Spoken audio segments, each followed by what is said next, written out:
അസ്സലാമു അലൈക്കും വറഹ്മത്തുള്ളാഹി വബറകാതുഹു.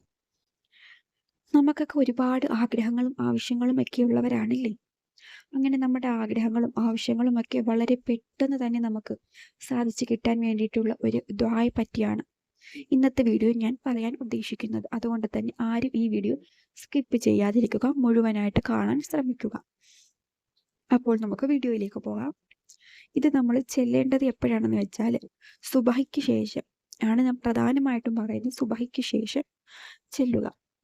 നിങ്ങൾക്ക് എത്ര എണ്ണം ചെല്ലാൻ പറ്റുമോ അത്രയും നിങ്ങൾ ചെല്ലുക. കാരണം നമ്മുടെ അല്ലേ ആവശ്യം, നമുക്കാണ് സാധിച്ചു കിട്ടേണ്ട നമ്മുടെ ആഗ്രഹങ്ങൾ, മക്കളുടെ വിദ്യാഭ്യാസം, വിവാഹം, ഭാര്യ ഭർത്താക്കന്മാർ പിണങ്ങി നിൽക്കുന്നവര്, രോഗങ്ങള്, ഇനി എന്തുമായിക്കോട്ടെ, എന്ത് പ്രശ്നങ്ങളായിക്കോട്ടെ, വീട് പണി പൂർത്തിയാക്കാൻ കഴിയുന്നില്ലേ, വീട് വാങ്ങണോ വിൽക്കണോ, എന്തുമായിക്കോട്ടെ, കുറി കിട്ടണോ, എന്തുമായിക്കോട്ടെ, എല്ലാ പ്രശ്നങ്ങൾക്കും വേണ്ടിയിട്ടുള്ളൊരു പരിഹാരമാണിത്.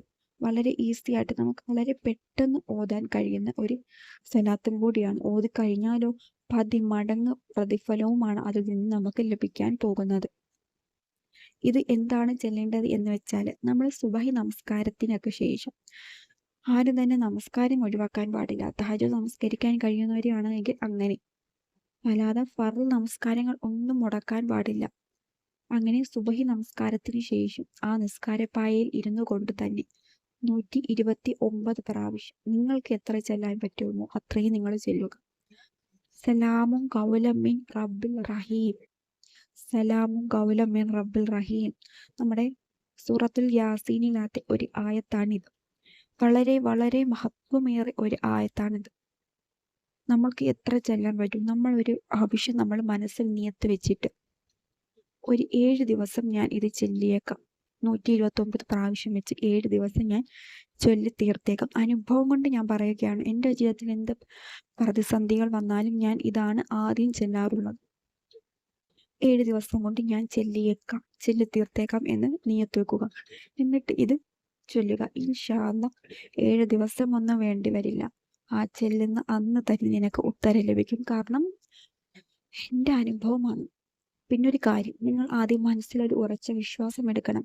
ഇത് ചെല്ലിയാൽ അല്ലാഹു സുബ്ഹാനഹു തആല എൻ്റെ ആഗ്രഹങ്ങളും ആവശ്യങ്ങളും എല്ലാം നടത്തിത്തരും, എൻ്റെ ബുദ്ധിമുട്ടുകളൊക്കെ വീട്ടിത്തരും എന്നുള്ള ഒരു ഉറച്ച വിശ്വാസത്തോടു കൂടി വേണം ഇത് ചെല്ലാൻ. അല്ലാതെ ചൊല്ലി നോക്കാം, കിട്ടുന്നെങ്കിൽ കിട്ടട്ടെ. ഇന്നൊരു വീഡിയോ, യൂട്യൂബിലൊരു വീഡിയോ കണ്ട് അത് കണ്ടിട്ടൊന്ന് ചൊല്ലി നോക്കാം എന്ന് പറഞ്ഞ് ആരും ചെല്ലാൻ നിൽക്കണ്ട കേട്ടോ. കിട്ടാൻ പോകുന്നില്ല, കിട്ടത്തുമില്ല. നമ്മുടെ മനസ്സിനെ നമ്മൾ ആദ്യം പാകപ്പെടുത്തിയെടുക്കണം. ഞാനിങ്ങനെ ചൊല്ലിയ എനിക്ക് അല്ലാഹു സുബ്ഹാനഹു തആല എൻ്റെ ആഗ്രഹങ്ങൾ സാധിച്ചു തരും, ആവശ്യങ്ങൾ നടത്തിത്തരും എന്നുള്ളൊരു ദൃഢമായ വിശ്വാസം മനസ്സിൽ കൊണ്ടുവരണം. പിന്നീട് ഒരു കാര്യമാണ്, നമ്മൾ നമ്മുടെ മാതാപിതാക്കളെ വിഷമിപ്പിക്കാൻ പാടില്ല. മറ്റുള്ളവരോട് വെറുപ്പും മനസ്സിൽ കൊണ്ട് നടക്കാൻ പാടില്ല. ഇങ്ങനെയൊക്കെ ഉള്ളവരുടെ ദുആയൊന്നും അല്ലാഹു സുബ്ഹാനഹു തആല സ്വീകരിക്കുകയില്ല. അവിടത്തേക്ക് എത്തുകയില്ല നമ്മുടെ ഇങ്ങനെയുള്ളവരുടെ ദുആകളൊന്നും. അതുകൊണ്ട് നമ്മൾപ്പെട്ട ആരെങ്കിലും അങ്ങനെ സ്വഭാവമുള്ളവരാണ് എങ്കിൽ ഇന്ന് തന്നെ അത് മാറ്റിക്കോളൂ. കാരണം നമുക്ക് ജീവിതത്തിൽ മുന്നേറാനും സമാധാനവും സന്തോഷവും ഉണ്ടാകാനും അല്ലാഹു സുബ്ഹാനഹു തആല കനിഞ്ഞാൽ മാത്രമേ ഉണ്ടാകൂ. അതിനു വേണ്ടിയിട്ട് ഇങ്ങനെയുള്ള സ്വഭാവങ്ങൾ, ദുഷിച്ച സ്വഭാവങ്ങളുള്ളവരെല്ലാം അത് മാറ്റിവെച്ചോളൂ. എന്നിട്ട് അള്ളാഹുവിനോട് അറിഞ്ഞോ അറിയാതെയോ ചെയ്തു പോയ തെറ്റുകളൊക്കെ പാപമോചനത്തിന് വേണ്ടി ദുആ ചെയ്യുക. ഇൻഷാ അല്ലാഹ് ഹൈറായിട്ടുള്ള കാര്യങ്ങൾക്ക് വേണ്ടിയിട്ട് മാത്രമേ ഞാൻ ഈ പറഞ്ഞ കാര്യം ചെയ്യാൻ പാടുള്ളൂ. ഇൻഷാ അല്ലാഹ് അല്ലാഹു സുബ്ഹാനഹു തആല നമുക്ക് എല്ലാവർക്കും ഹൈറും ബർക്കത്തും നൽകുമാറാകട്ടെ. ആമീൻ യാ റബ്ബൽ ആലമീൻ. നാളെ പുതിയൊരു വീഡിയോ ആയിട്ട് നമുക്ക് കാണാം. അസ്സലാമു അലൈക്കും വറഹ്മത്തുള്ളാഹി വബറകാതുഹു.